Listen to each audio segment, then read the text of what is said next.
we are starting our peat pellets. So I picked this up at Canadian Tire. And I already had the trays left over from when I bought the all ready to use kits. So basically, there are these little discs that look like this. And you just pop them in your trays. And one box does one of these square trays. There's 36 in here. And we've got to fill up all of these. So you can buy them where these are already in the trays. But if you've done that already and you saved your trays, you don't need to buy the whole set again. You can just buy the refills, the peat pellet refills, and they're absolutely fantastic. I have started my seeds in so many things, but I find that these are the best to work with. And that's just my preference. All gardeners have their own preference of what they like and what they don't like, and this is what I find works the best. So I'm going to keep filling these up, and once they're filled up with the little discs, I have 2 trays, so I have 2 refill boxes. Once they're filled up, then I'll come back and show you how we prep these for the seeds, because you can't put seeds into a dry pellet. All right, so we'll be back in a second. Okay, so those are all set. When you're putting your pellets in, the pellets have 2 sides. So you've got the one side and a little indent, and then you have a flat side. And you're gonna want to put them so the indented side is facing up. So we've got that, and now for the fun part. All right, so when you were a kid, if you ever put those little dewies in water so they could puff up and you could watch them grow, you're going to love this. So all we do is put water in the tray. And your peat pellets are gonna float a little bit sometimes. And you just put it so they're covered. You do it on all of them, and they're gonna start to puff up. And once they're fully, and you might have to add more water because they will start to soak up all the water while they're doing it.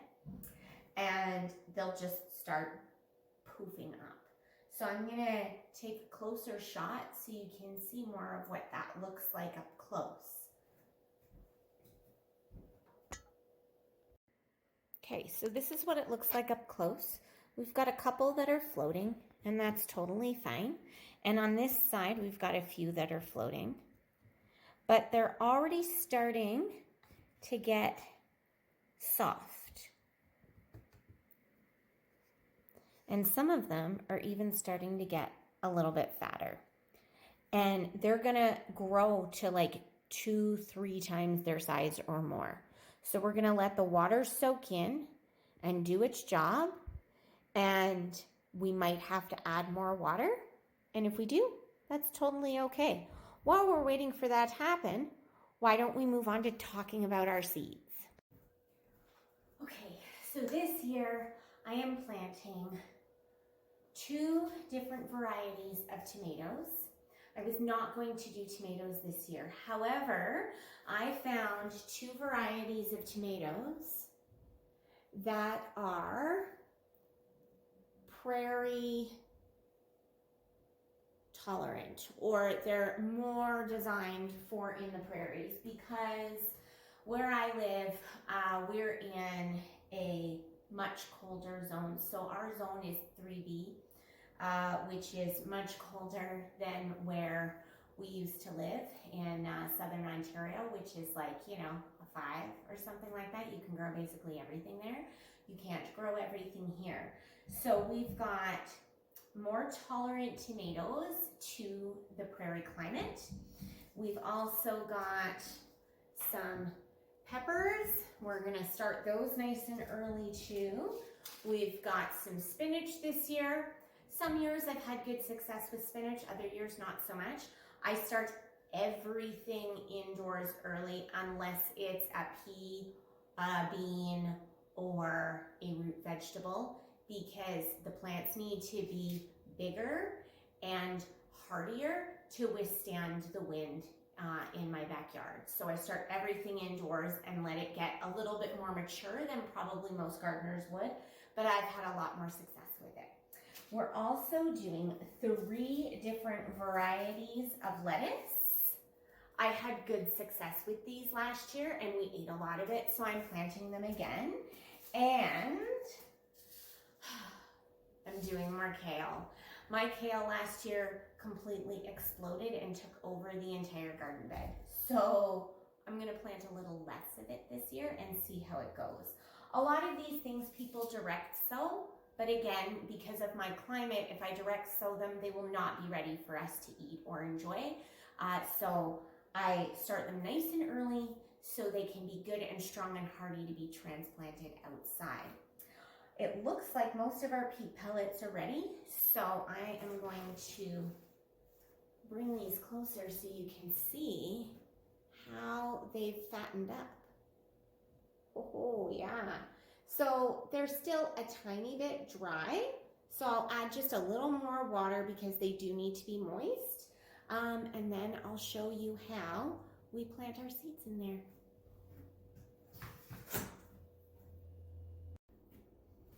Okay, so we've got all our trays ready. And what we're going to do is we're going to just take our fingers and we're going to open like so. So we're going to take these and we're just going to open them up. And we're just kind of loosen what's in there a little bit. Okay, so we're ready to start planting.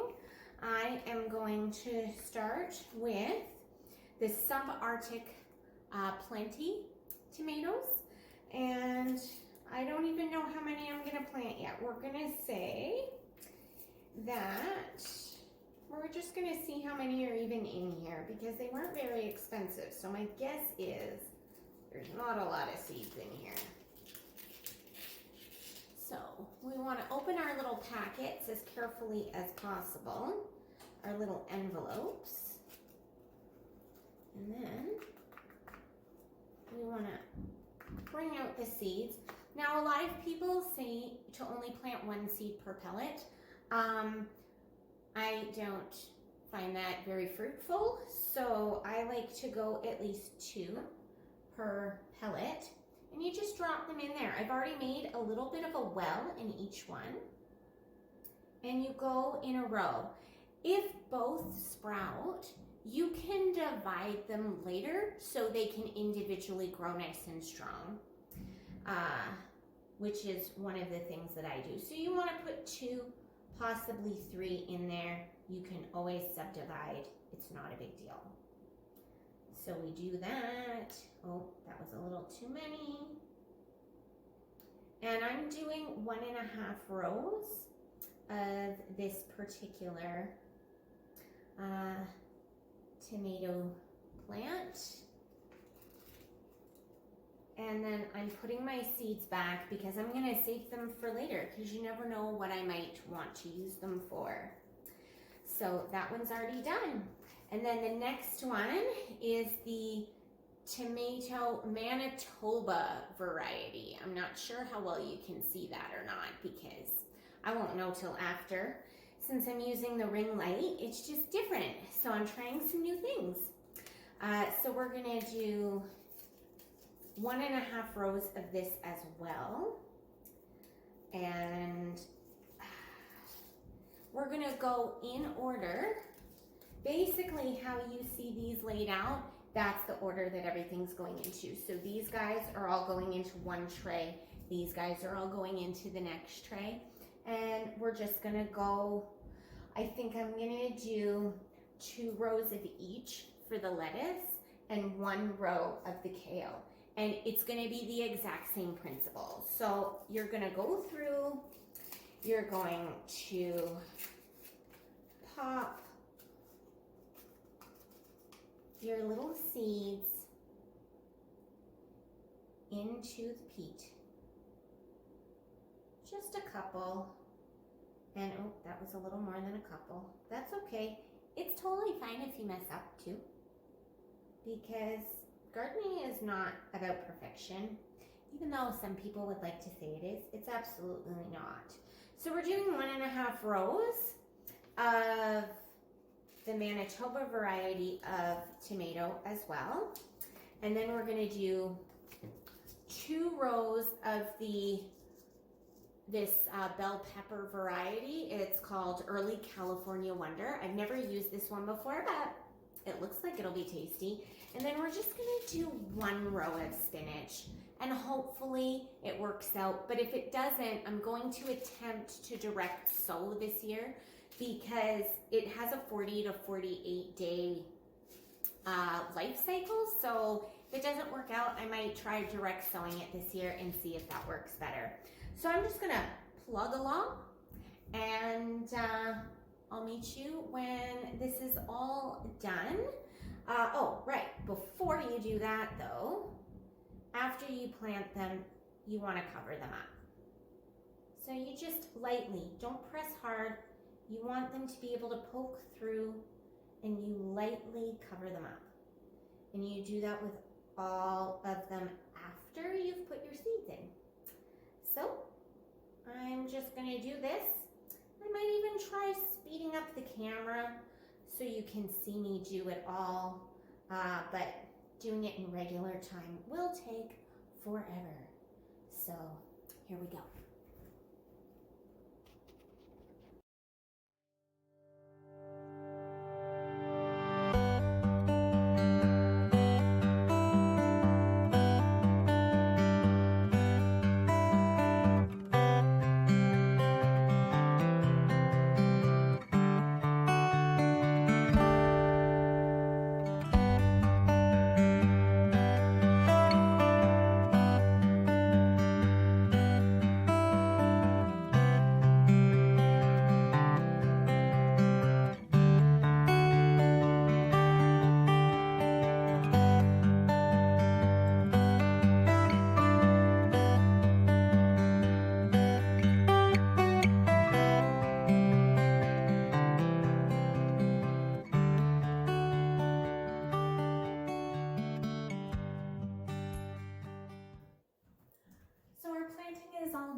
So now that it's all done, we want to moisten these, but we don't want to water them. So I use a spray bottle, and I have a spray bottle that is only ever used for water. You don't want to reuse one that might have had chemical residue in it. And I haven't tested it, so there. You want it on a light spray. You don't want it on a sharp. And you want to mix these nice and good, because you want a damp and humid environment, but you don't want it soaking, sopping wet, because you don't want to drown your seeds. So we do that, and that's about good enough.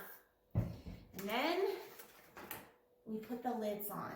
So these lids are going to have a similar effect to a greenhouse, and they're going to make it nice and humid, because the seeds themselves do not need sunlight, they just need heat. They won't need sunlight until they start to sprout. Once they sprout, then I will put them on the greenhouse shelves that I just built. That's when they'll go there. So until then, you want a place to put them that's nice and warm. I put mine on top of the fridge. You can buy seeds starting, like little heat mats and things like that, but I don't have anything like that, and I've never needed it. So I'm gonna put mine on the top of the fridge, and you can join me for that process. Here we go, mind the mess. We are gonna put these right up here. And I like to put them as close to the back as possible. You want to make sure your lid stays closed, and they go right as far to the back as possible. The second one's going to go in here, and the heat from all the workings at the back of the fridge rise up and get trapped at the back of this cabinet, and it's the perfect environment for starting your seeds. I also label where the rows are and what's in them so I don't forget exactly what I used, and I keep track of those things. So that's how we do it.